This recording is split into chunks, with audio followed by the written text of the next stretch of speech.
Hi viewers, this is Dr. Shehzad Kareem.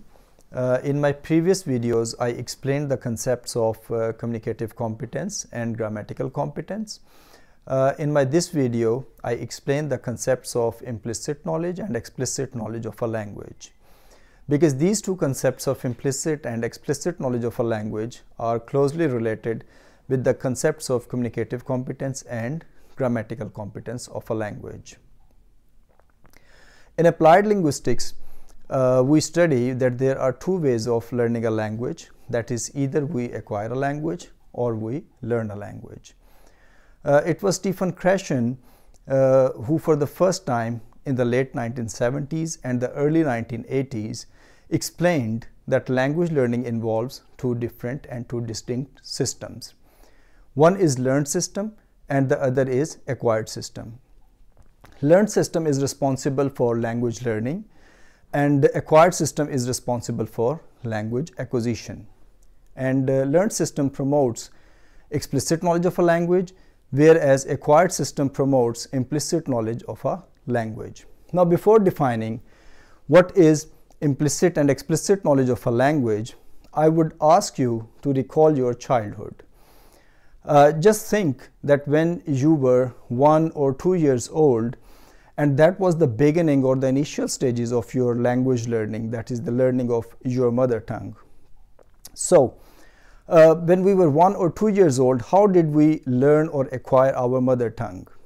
Do you think that at that time, our parents or your parents, they said you that, hey, listen now, Mr. So-and-so, just like say Ahmed or Bilal or John and Richard, that now you are 1 year old or 2 years old, and in future you will have to speak and you will have to use your mother tongue, your native language, to interact with the people.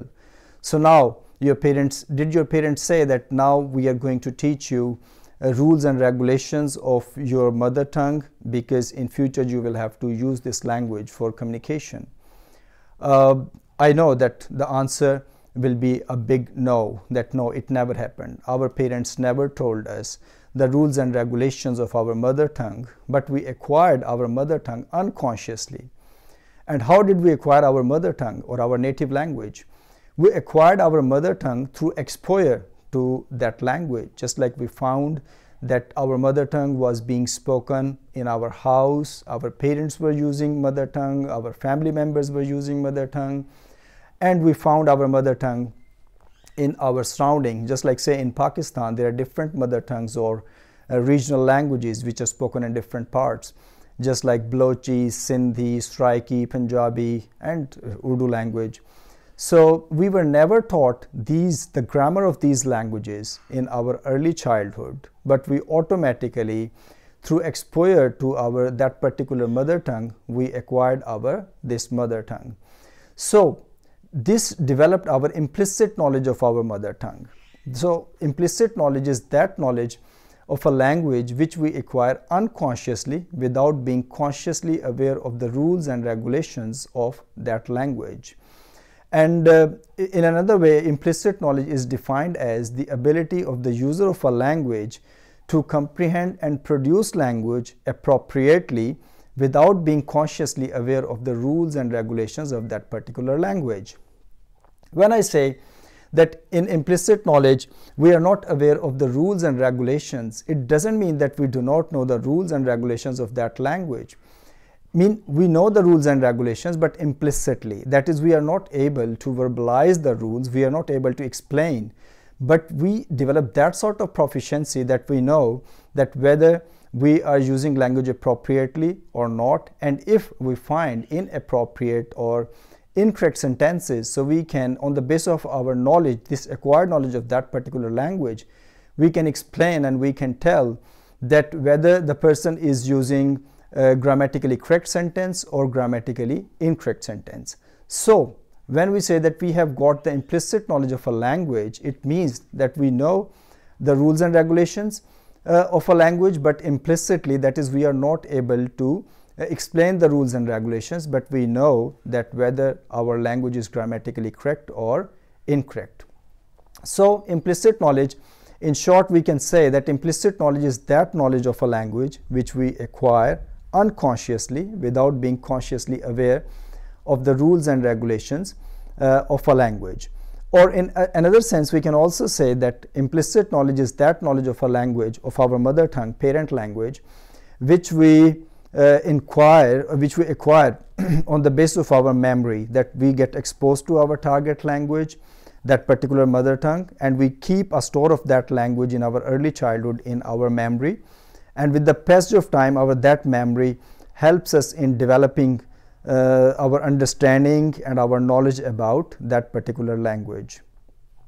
However, it is also wrong to say, it is not 100% accurate to say that implicit knowledge of a language is completely memory based. It is partly rule based as well, and different researchers just like Matthews and some researchers, and even Rod Ellis, the famous researcher in the field of applied linguistics, has explained the nature of implicit knowledge of a language.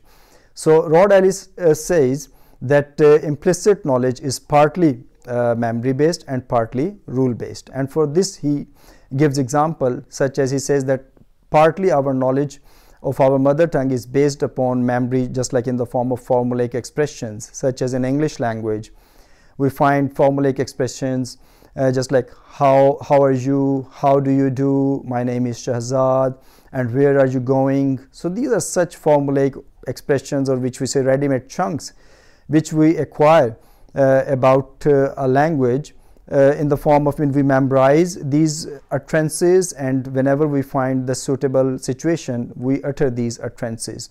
So partly our knowledge is based upon the formulaic expressions which we learn from our exposure to the language, and partly implicit knowledge is rule based. Rule based in the sense we know about the utterances, and we know that a part of the utterance is you can say that is consists of an empty slot which we can fill with the help of suitable words or expressions, just like an expression can I have a dash. So can I have a, this is, we have developed a rule, and then we can fill the empty slot that can I have a dash with a suitable word, just like we say can I have a pen, can I have a glass of water, can I have a cup of tea.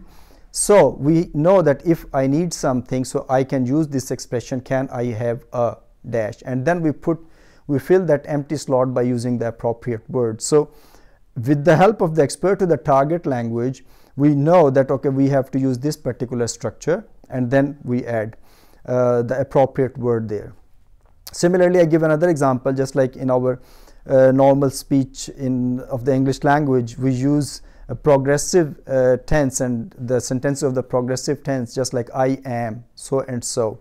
So I fill the empty slot, just like I say I am speaking, I am eating, you are running, they are walking. So we know that after the subject, that is you, and then the auxiliary verb are or I am, we have to fill the next slot by using the present participle form of the verb or ing form of the verb. So in this way, through exposure to the English language, we know that if we have to use these types of sentences, so what we need to do is we have to add ing form of verb after subject and the auxiliary. So in this way our mind, our learning mechanism develops this sort of rules, and we learn about these rules implicitly. We are not able to verbalize these rules to explain these rules, but we know implicitly that this is the way of using these progressive sentences. So this is what is the nature of implicit knowledge of a language. So to summarize, I can once again say that the implicit knowledge is that type of knowledge of a language which we acquire unconsciously, and we acquire through our exposure to the target language. Now the other side of the concept which is opposite to implicit knowledge, that is called explicit knowledge. And what is explicit knowledge and what is the nature of explicit knowledge, I will explain in my next video. So stay tuned and watch my next video to have your understanding about the explicit knowledge of a language. Thank you.